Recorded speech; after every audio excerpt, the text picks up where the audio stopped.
There is something about Villain's Land that everybody is getting wrong, and it has a connection to Animal Kingdom's upcoming Tropical Americas and even the newly announced changes to Star Wars Galaxy's Edge.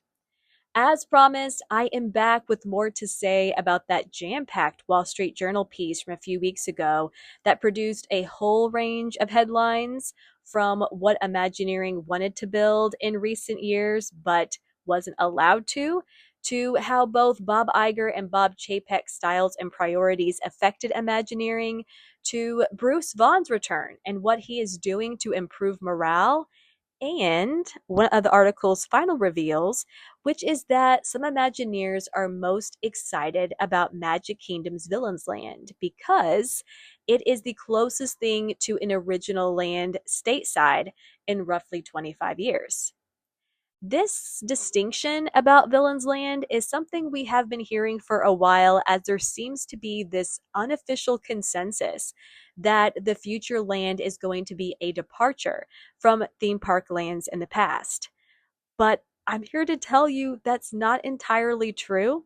And I want to explain that, as well as how it ties into Animal Kingdom's next new land and the changes coming to Galaxy's Edge. And I want to do this as a bit of a discussion because a lot of this deals with theme park philosophy, strategy, and may just vary based on opinion and preference. But before we get into all of that, if this is your first time checking out the channel, welcome to Probably a Disney, where I am all about deep diving into the latest Disney park news and analysis, and maybe the details and info that's just flown under the radar. If that's your kind of thing too, I would so appreciate if you would hit the like button and subscribe. 2026 is going to be a very busy news year, and it's really only just the start of everything coming to the parks over the next several years. And I would love to have you along as we cover it all. But now that housekeeping is out of the way, let's get to the good stuff, beginning with more of what that Wall Street Journal piece had to say. And I'm going to begin with this point, which is that theme parks and cruises have now overtaken TV as Disney's biggest source of profits.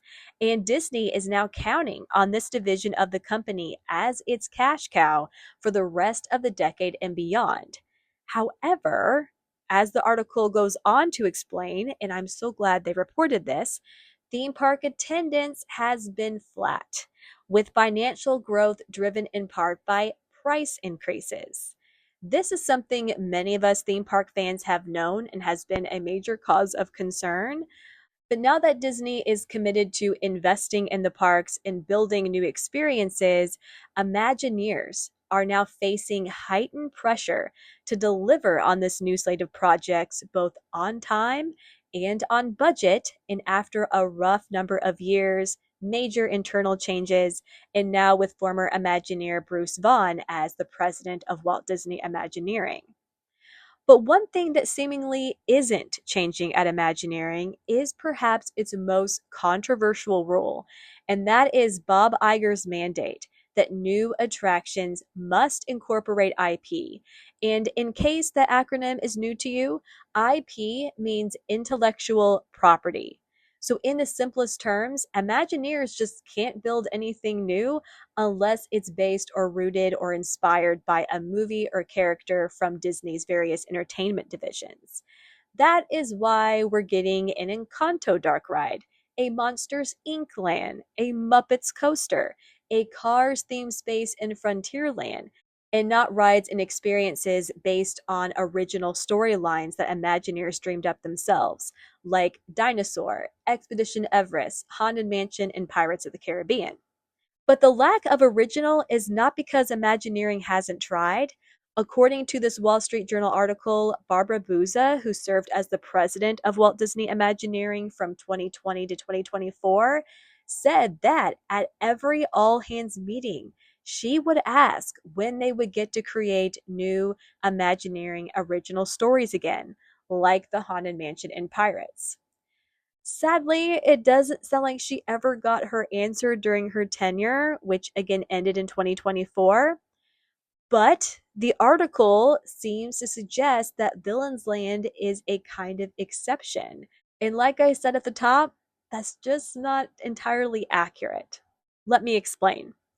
While it's true that the Disney parks have opened lands dedicated to single IPs in recent years, like Pandora, the World of Avatar, Star Wars Galaxy's Edge, and Cars Land, that doesn't mean they have all been based on a single movie or that lands haven't also opened up that aren't dedicated to one IP. For instance, within the past 25 years, Magic Kingdom has opened New Fantasyland, which is home to multiple IPs like Snow White, Beauty and the Beast, The Little Mermaid, and they even integrated the Fab Five and Dumbo with a circus motif. Disneyland's Disney California Adventure has opened Grizzly Peak, which was a redo of Grizzly Flats, and has an original national parks theme with only a few very subtle nods to IPs, as well as Pixar Pier, which celebrates multiple Pixar IPs in one place. Furthermore, even lands that are focused on one IP have still managed to be original and with locations invented by Imagineers, not the movie studios. For instance, we have Hollywood Studios' Toy Story Land, which is Andy's backyard. We also have Disneyland's Avengers Campus, which is not New York City or Stark Tower, but an entirely new location we've never seen in any of the movies. And of course, the big one, both coast Star Wars Galaxy's Edge, which is another original location known as the planet of Batu, with its own backstory, culture, timeline, and even characters. So, in reality, Disney has gone original with its single IP lands, and that hasn't always worked out, especially when it comes to Galaxy's Edge, which in recent days we learned is finally breaking its own timeline and storyline to incorporate all eras of the Star Wars franchise, including the original trilogy. Little disclaimer though, this is only happening at Disneyland's Galaxy's Edge, at least for the moment. I do think Disney World's Galaxy's Edge will follow suit eventually, but Disney and Lucasfilm tend to drag their feet when it comes to studio promoted lands on the East Coast. Also, Disneyland has Star Wars nights taking place around the same time as the shift. So just know that for the moment, Hollywood Studios Galaxy's Edge is still sticking to the script. But here's how this relates to our main point of discussion. For Disney, original lands that are not recreated locations or screen accurate locations typically work best when they represent multiple IPs, not one. This is why I think Galaxy's Edge is making this change because more movies, more characters, more eras, it broadens the appeal. It's also exactly what they've done with Star Wars in the past by taking Star Tours and adding in scenes and characters from all throughout the franchise. Therefore, having Villains Land feature multiple villains, I think 13 is the last confirmed number that we have, and from different movies, and this is important, with different tones, is going to allow Imagineers to cast the widest net possible in terms of guest interest.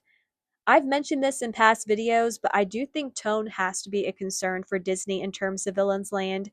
Scary experiences have never done well at the Magic Kingdom, and yes, I'm referring to Alien Encounter and even Snow White's Scary Adventures. So Disney needs to have areas of Villains Land feature entertaining, comedic villains while also leaning into the scarier villains for the land's more thrilling experiences like the Maleficent coaster.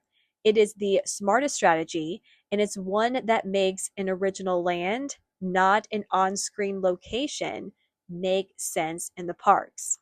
If Disney wants to create original lands or locations for guests to embrace, they need to be new and unfamiliar for a purpose, for a reason.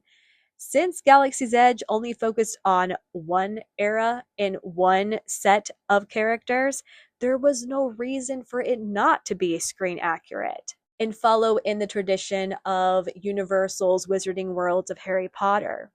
To Universal's credit, they understand this.